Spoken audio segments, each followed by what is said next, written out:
그걸 어떻게 보시면 되냐면요. 옛날에 우리 50 때 백골단 있죠? 백골단 같은 거로 보시면 돼, 유사한 걸로. 근데 이제 백골단은 일종의 경찰의 외곽단체죠. 근데 이제 이 스톰트루퍼는 나치스의 당 하부 조직입니다. 당 폭력 조직이죠.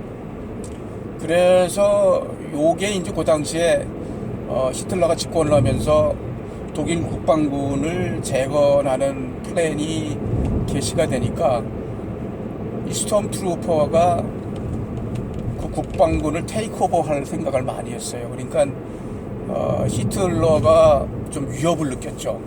그리고 히틀러를 추종하는 뭐 괴링이나 뭐 괴벨스나 이런 사람은 당연히 뭐 어떻게든 제거할 생각을 하고 있었는데, 이 히틀러의 정적이 주로 이제 거기에 많이 등장하니까 뭐 그걸 쓸 수가 없는 거죠. 그래서 이제 그거를 그래서 그냥 폐기하고 35년에 이제 다시 전당대회를 열어가지고 그 전당대회에 대한 기록 영화를 총감독하게 될 사람이 레니 스펜탈입니다.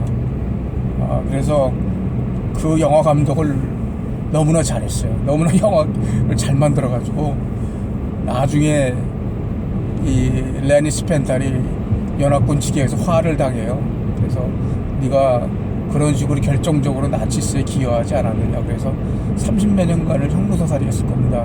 나중에 할머니가 다 돼가지고 옥에서 나왔는데, 옥에서 나와가지고 70대 뭐 할머니가 되는데도 스킨스쿠바를 좋아했어요, 이 할머니가. 그래서 스킨스쿠바 열심히 하러 다니다가 돌아가셨어요. 어쨌든 뭐 그렇게 된 건데, 히틀러가 그렇게 이 여배우하고 이런 얘기 저런 얘기하면서 밤 시간도 뭐 아주 그윽하게 넘어가고 뭐 그랬겠죠. 뭐 술도 한두 잔 마셨을 거고.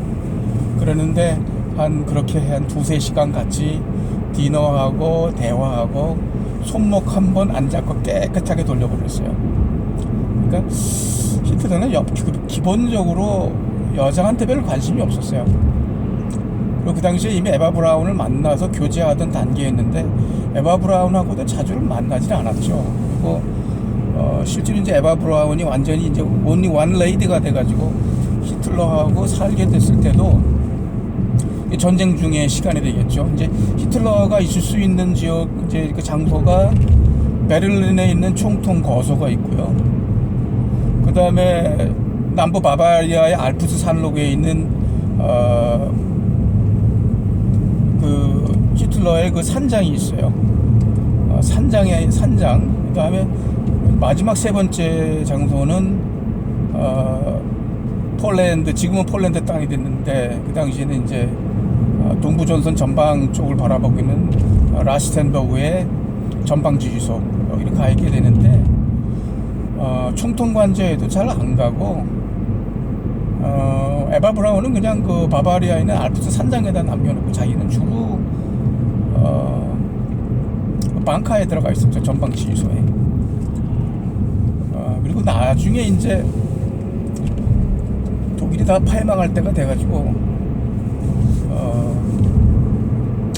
그렇게 돼서는 베를린에 있는 그 총통관제 지하에 있는 그 방카에서 이제 같이 몇 달간을 보내게 되죠. 그러니까 에바 브라운 입장에서는 사실은 그 방카 속에서 가장 많은 시간을 자기가 좋아하는 남자가 보냈던 거예요.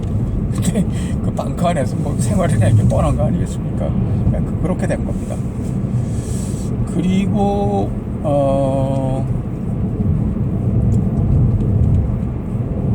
괴링이 좀 여성 편력이 있을 수도 있는 사람이었을 텐데, 그 사람도 뭐 사실은 그렇게 여성 편력을 보일 수 없었던 것이, 그 양반이, 그 사람이 스웨덴의 어떤 공작 이혼녀하고 결혼을 했어요. 그래서 이때는 아직 나치스가 집권하기 전이고 그냥 여기저기 떠돌이 생활할 때 돈도 없었어요.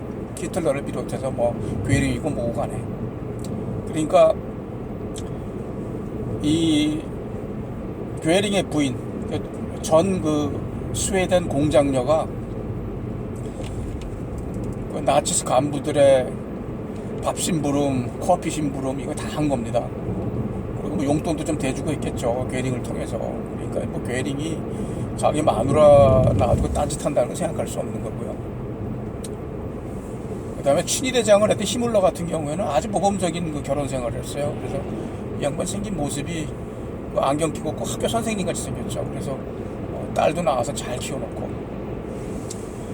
그러고는 이제 괴벨스가 있는데, 괴벨스 요 친구가 좀 묘한 친구예요.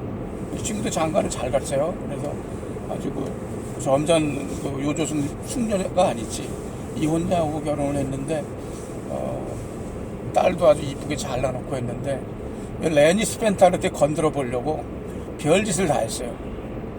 그래서 뭐 자기 사무실 오라고 그래가지고 뭐 그냥 방에 가다 놓고 겁탈을 하려고 하지 않았나. 근데 이 여자가 그냥 아주 물리치고 뭐 이렇게 잘 모면을 했죠. 그래서 사실은 35년에 나치스 그 뉴렌버그 전당대회 기록영화 찍고 그거를 영화로 제작할 때 자기 업무니까 레니 스펜타를 도와줘야 될 이 친구가 오히려 회형만 났어요. 아주 못되게 그랬죠.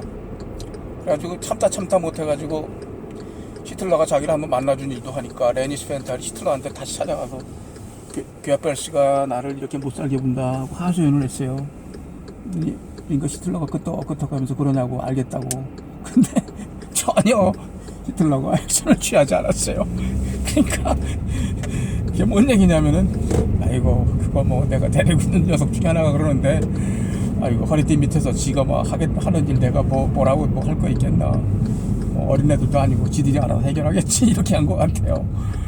어쨌든 그래서 이제 제가 이제 이런 말씀을 쭉 드린 이유는, 최소한 독일에는 그런 기쁨조 같은 건 없었다는 거죠. 기쁨조 같은 건 없었고, 그러니까 SS 이런 말단 제대 수준에 내려가서는 뭐 거기 현지 장교들이 뭐 어떻게 했는지는 모르겠지만은, 기본적으로 또 독일은 나치스는 군대 여성을 받아들이지 않았어요. 그래서 여성이 있어야 할 곳은 가정이다. 가정에서 애들 양육하고 하는 거지. 아무리 전쟁 때라고 그래도 여자가 전쟁터에서 나와가지고 뭐 남자들처럼 같이 뭐 총 쏘고 뭐 남자들하고 이건 말이 안 된다. 그리고 전시 산업을 또 돌려야 되는데, 심지어는 그런 군수 산업체도 여자를 허락하지 않았죠. 그러니까 그거를 독일은 뭘로 때웠냐면은, 우리 지금 징용공 문제가 시끌시끌한데 그런 징용공으로 때웠죠. 우크라이나나 뭐 이런 데서 사람들을 붙잡아다가 거기서 일을 시켰죠. 그래서 거기에 이제 지난주 1편 시간에 제가 말씀드린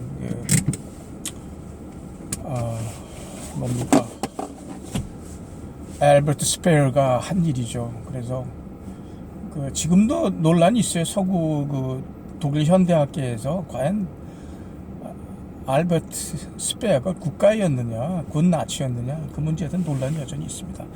자, 그래서 이제 무슨 얘기냐면은, 북한과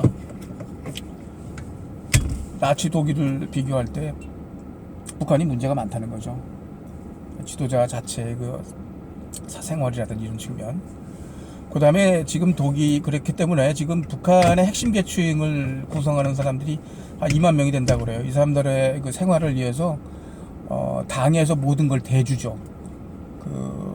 그래서 배급차가 따로 돌아요. 그래서 그 사람들 서구에 해당하는 생활 수준을 유지시켜줘야 되니까 그런 배려들을 해주고 있는데, 이 사람들이 요동하기 시작하면은 북한 제재는 무너질 수 있다는 거죠.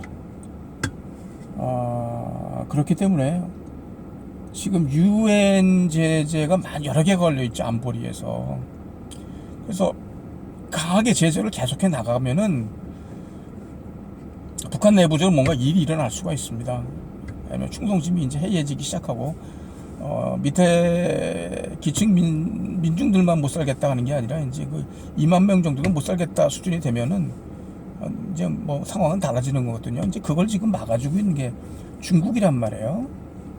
근데 중국이 못하도록 지금 압력을 가하고 중국을 설득하고 해야 될 상황에 한국의 대통령이라는 사람이 우리가 먼저 풀겠습니다 하고 나서고 있다는 게 말이 돼요, 이게?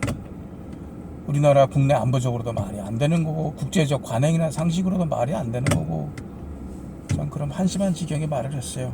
한국의 대통령이라는 작자가 참 그렇습니다. 그래서 저는 또 다시 다음번 일주에 도착을 했는데요. 이렇게 해서 어쨌든 그 북한 체제가 현재까지는 어떤 김정은 체제가 완강한 것 같지만 또 다른 측면에서 그런 측면들이 있다. 그래서 지금과 같은 그런 제재의 그 강한 제재의 국면이 계속되어야 되고 또 한편으로는 우리가 북한 핵무기를 억제할 수 있는 여러 가지 뭐 전술적 차원 또 전략적 차원 여러 가지 준비를 꾸준히 해야 된다고 생각을 합니다. 대통령이 그렇게 힘없고 개념 없는 소리 하고 다닐 때가 아니죠. 네, 이렇게 말씀드렸습니다. 오늘 날씨가 너무 좋네요. 근데 좀 추워요. 그래서 기쁜 마음으로 일하고 또 보람찬 마음으로 집으로 돌아가겠습니다.